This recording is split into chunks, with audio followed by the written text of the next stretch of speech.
Adik-adik di rumah pasti penasaran dong apa sih jawaban dari pertanyaan-pertanyaan tadi? Tapi sebelumnya bagaimana sih air itu bisa sampai ke daratan? Kemudian bagaimana sih tahapan siklus airnya? Yuk kita saksikan bersama penjelasan narasumber berikut. Halo Sobat X-Science, jumpa lagi bersama Kak Herman dalam program kesayangan kita X-Science, Eksplorasi Sains. Adik-adik, siapa yang tidak tahu sungai? Nah, kakak yakin semuanya sudah tahu ya yang namanya sungai. Tahukah adik-adik bahwa setiap sungai akan berujung pada satu tujuan, yaitu laut. Nah, dari sungai dan laut inilah nanti air akan dibawa kembali ke daratan. Loh, kok bisa? Bagaimana caranya? Nah, caranya adalah kita harus tahu yang namanya siklus air. Yuk, mari kita pelajari tahapan-tahapan dari siklus air. Yang pertama, evaporasi. Apa sih evaporasi itu? Evaporasi merupakan suatu proses penguapan air pada permukaan bumi karena disebabkan oleh energi panas matahari. Air dari beragam jenis sumber air seperti laut, danau, sungai, tanah, dan lain sebagainya itu berubah menjadi uap air, kemudian naik ke atas sampai ke lapisan atmosfer. Semakin besar energi panas dari matahari yang sampai ke permukaan bumi, maka laju evaporasi juga akan semakin besar loh sobat. Sobat X-Science, penguapan dalam siklus air seperti yang terjadi di permukaan bumi ini juga dapat terjadi pada jaringan tumbuhan loh. Penguapan yang terjadi pada tumbuhan inilah dinamakan transpirasi. Nah, seperti apa sih transpirasi itu? Jadi begini adik-adik. Akar tanaman menyerap air dari dalam tanah, kemudian didorong ke daun untuk digunakan dalam proses yang dinamakan fotosintesis.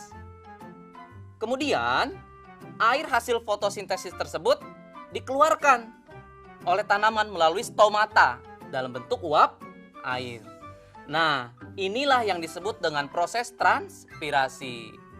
Begitu sobat, paham kan? Berikutnya, kita masuk pada tahapan siklus air yang ketiga, yaitu sublimasi. Sublimasi merupakan suatu proses saat es berubah menjadi uap air tanpa harus melalui fase cair terlebih dahulu. Loh, kok bisa? Nah, sumber utama dari tahapan sublimasi ini adalah lapisan es dari kutub utara, kutub selatan, serta es dari pegunungan. Dalam siklus air, proses sublimasi ini lebih lambat dibandingkan dengan proses penguapan pada umumnya. Tahapan siklus air yang keempat adalah kondensasi. Setelah air-air tadi ada yang menguap dan menjadi uap air, maka akan terkumpul di lapisan atmosfer. Jauh juga ya. Nah, ketika telah mencapai ketinggian tertentu, uap air tersebut akan berubah menjadi partikel es. Kenapa bisa berubah menjadi partikel es? Karena ada perubahan suhu yang terjadi di lapisan atmosfer. Partikel-partikel es tersebut nantinya akan saling mendekat, saling berikatan satu sama lain, membentuk awan dan juga kabut di langit. Proses inilah yang disebut dengan kondensasi. Gimana? Sudah mulai paham kan sobat? Yuk mari kita lanjutkan pada proses siklus air yang berikutnya, yaitu presipitasi. Apa sih presipitasi itu?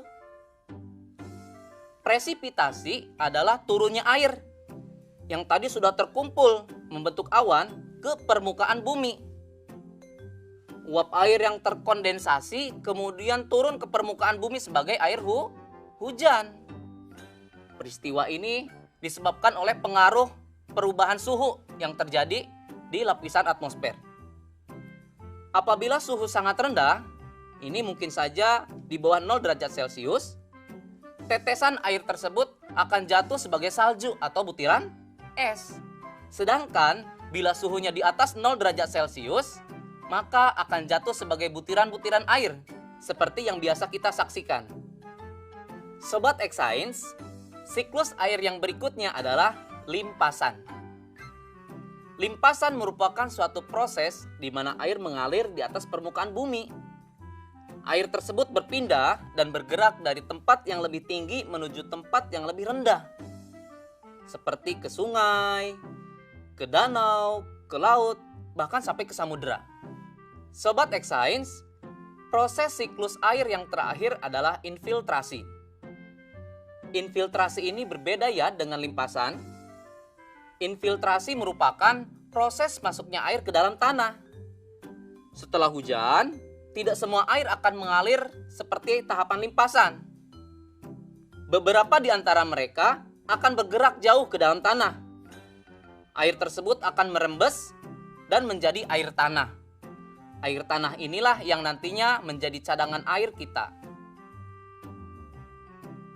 Jadi, begitulah proses siklus air yang membuat air bisa sampai ke tempat tinggal kita. Selama siklus air ini tetap berjalan, maka ketersediaan air di bumi tidak akan pernah habis loh sobat. Tapi ingat, tetap harus hemat air. Saatnya kita bernalar. Yuk, mari kita bernalar ya. Saatnya Sobat X-Science menjawab pertanyaan nalaria berikut. Coba perhatikan proses siklus air ini. Pertanyaan pertama, pada lokasi pertanian A dilakukan proses pemupukan oleh petani. Jika terjadi hujan pada lokasi tersebut, siklus air di bagian manakah yang akan mengalami gangguan? Sudah tahu jawabannya? Yuk kita bahas bersama.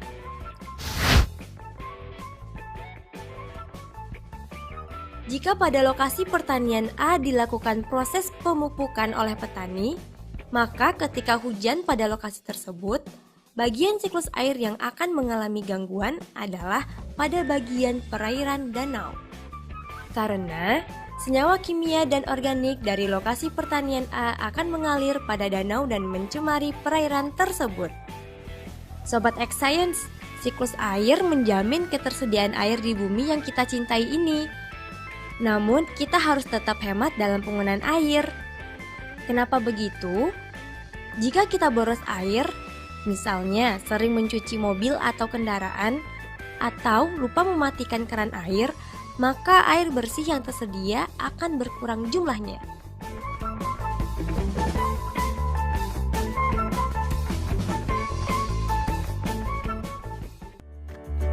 Nah, adik-adik, sekarang waktunya menjawab pertanyaan. Siap-siap mencatat ya.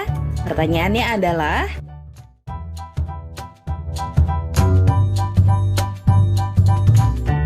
jawablah pertanyaan ini sebagai tugas dan kerjakan pertanyaan dengan bimbingan guru atau orang tuamu.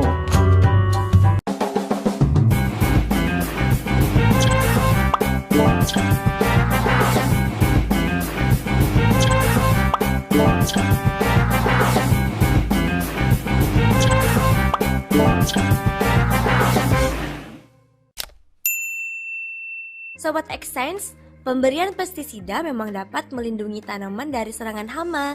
Namun, pemberian pestisida yang berlebihan akan membuat lingkungan menjadi tercemar, terutama pencemaran pada air. Mau tahu penjelasannya? Yuk saksikan bersama penjelasan narasumber berikut. Halo Sobat X-Science, kembali lagi dalam program kesayangan kita, X-Science, Eksplorasi Sains. Adik-adik, kegiatan manusia sangat beraneka ragam. Ada yang positif dan ada yang negatif terhadap lingkungan, yang tentunya akan mempengaruhi ketersediaan air. Kegiatan positif diantaranya, yang pertama, pembuatan daerah resapan air. Adik-adik, tahu tidak bahwa air tanah biasanya lebih jernih dibandingkan dengan air yang ada di permukaan bumi? Hal ini dikarenakan air tanah sudah tersaring oleh lapisan tanah dan perakaran tumbuhan. Oleh karena itu, salah satu upaya menjaga ketersediaan air tanah adalah dengan membuat lubang untuk membuat daerah resapan air.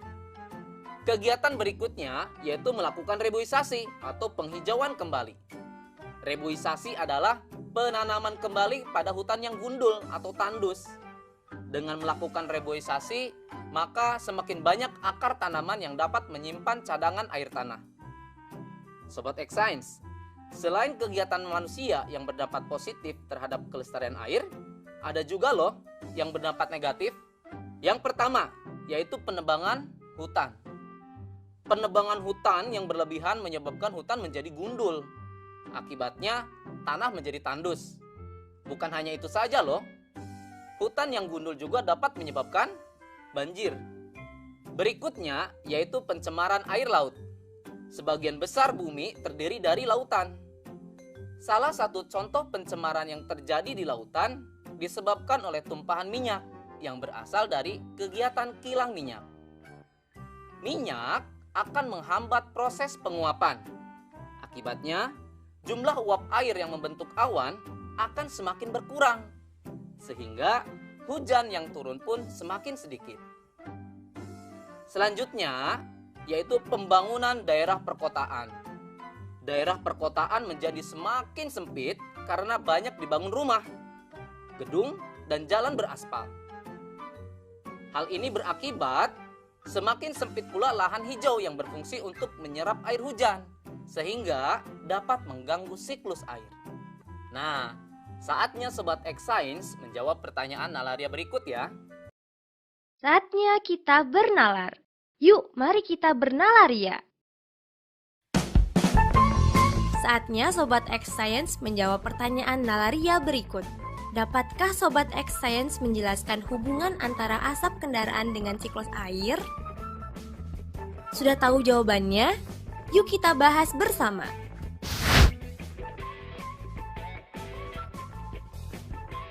Gas buangan kendaraan bermotor dan mesin pabrik mengandung racun seperti gas karbon dioksida atau CO2, timbal atau Pb, CO atau karbon monoksida, serta kabut karbon yang terbentuk dari hasil pembakaran tak sempurna. Ketika uap air bercampur dengan gas-gas beracun ini, maka akan membentuk asam, sehingga terjadilah hujan asam. Untuk menghindari terjadinya hujan asam, maka perlu untuk mengurangi pelepasan gas-gas beracun ke udara. Selain lewat udara, pencemaran juga bisa terjadi melalui air. Misalnya air yang tercemar limbah pabrik yang tidak memiliki sarana pengolahan limbah. Sobat X-Science, saatnya kita seru-seruan bereksperimen. Sebelum bereksperimen, berikut alat dan bahan yang akan kita butuhkan. Pertama, sediakan wadah berupa botol air mineral ukuran sedang yang berfungsi untuk pengendapan, penyaringan, dan penampungan air bersih. Kedua, batuan kasar. Ketiga, batu kerikil halus.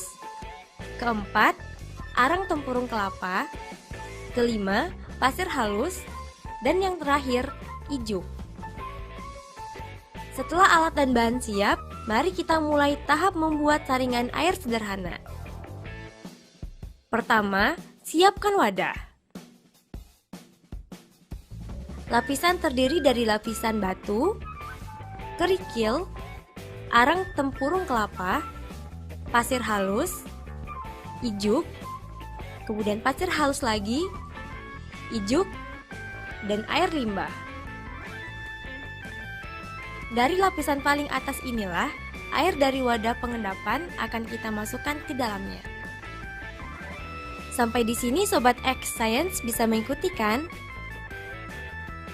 Jadi, melalui eksperimen sederhana ini, kita dapat menjernihkan air kotor dengan menggunakan beragam jenis batuan. Setiap lapisan material batuan ini akan menyaring partikel yang terdapat di air. Air akan terus mengalir melalui celah-celah batuan dan pasir sehingga menghasilkan air bersih atau air murni. Jangan lupa dicoba sendiri ya di rumah.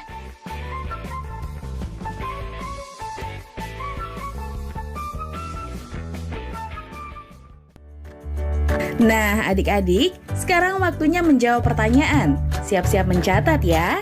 Pertanyaannya adalah,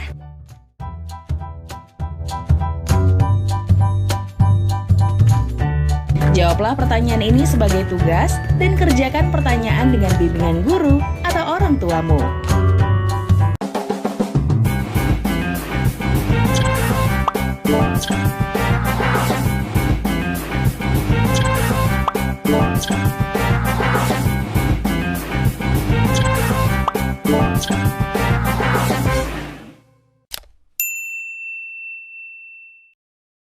Jumpa lagi dalam program kesayangan kita semua, X Science, eksplorasi sains. Sobat X Science pasti pernah kan mengalami musim hujan? Apa yang kalian lakukan saat hujan turun? Berteduh atau malah main hujan-hujanan? Nah, kali ini kita akan belajar tentang siklus air. Sobat X Science, saatnya kita seru-seruan bereksperimen. Pasti kalian penasaran bukan? Bagaimana sih caranya membuat miniatur siklus air? Sobat X Science, masih ingat kan dengan proses tahapan siklus air? Mari kita ingat kembali. Ada 7 tahapan siklus air, yaitu evaporasi, transpirasi, sublimasi, kondensasi, pengendapan atau presipitasi, limpasan, dan infiltrasi. Kita membutuhkan alat dan bahan sebagai berikut. Pertama, masukkan air panas yang telah diukur menggunakan gelas ukur ke dalam wadah besar. Kemudian, tutuplah wadah tersebut menggunakan plastik wrap agar tidak ada udara yang keluar.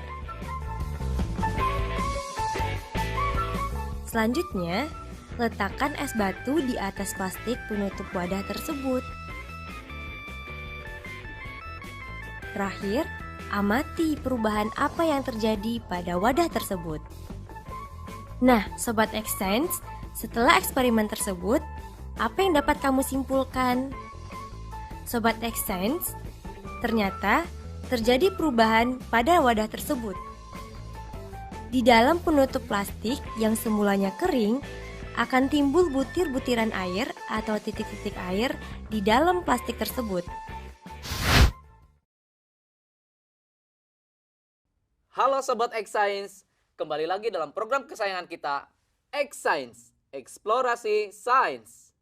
Nah Sobat X Science, ada yang tahu tidak mengapa di dalam mangkok kecil terdapat air? Hal ini dikarenakan di mangkok besar tersebut diibaratkan sebuah bumi dan plastik penutup di atasnya merupakan atmosfer. Di dalam wadah tersebut yang diibaratkan sebuah bumi terjadi proses penguapan, baik itu evaporasi, transpirasi maupun sublimasi, yang kemudian menjadi butiran-butiran air di penutup plastik yang disebut kondensasi. Lalu berkumpullah di satu tempat dan jatuh sebagai butiran-butiran air yang kita kenal sebagai hujan. Prosesnya dinamakan presipitasi. Dan jatuh tepat di bawah pemberat mangkuk kecil yang menunjukkan terjadinya proses limpasan, di mana akan menjadi air permukaan. Tidak hanya itu, bahkan dalam realitanya, air juga akan masuk ke dalam celah-celah bumi atau celah-celah tanah yang kita diami, yaitu prosesnya dinamakan infiltrasi. Ini sesuai dengan sifat air, yaitu mengalir dari tempat yang lebih tinggi ke tempat yang lebih rendah. Saatnya kita bernalar. Yuk, mari kita bernalar ya. Fenomena hujan es yang terjadi di kawasan Ciracas dan sekitarnya terekam dalam video amatir yang diabadikan oleh warga. Bongkahan es yang rata-rata sebesar kelereng jatuh bersama dengan air hujan yang mengguyur wilayah Jakarta Timur pada Selasa sore. Peristiwa hujan es ini berlangsung hampir 1 jam. Sobat X-Science, sudah tahu tidak kenapa bisa terjadi hujan es? Ada yang bisa jawab? Salah satu proses terjadinya hujan es adalah melalui kondensasi uap yang terjadi di atmosfer.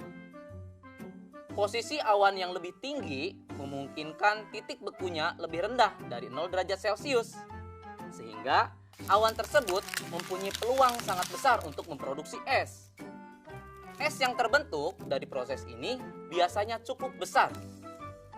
Saat sudah cukup waktunya untuk hujan, maka butiran es atau bahkan gumpalan es juga ikut jatuh ke permukaan bumi. Akibat ukurannya, walaupun es telah turun ke arah yang lebih rendah dengan suhu yang relatif hangat, jadi tidak semuanya dapat mencair. Jadi begitulah penjelasannya Sobat X-Science. Ternyata mengeksplorasi sains lebih menyenangkan ya. Sampai jumpa di eksplorasi sains berikutnya.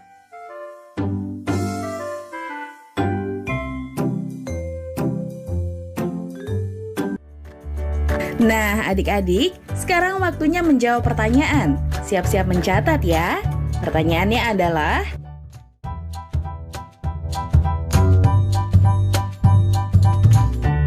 jawablah pertanyaan ini sebagai tugas dan kerjakan pertanyaan dengan bimbingan guru atau orang tuamu.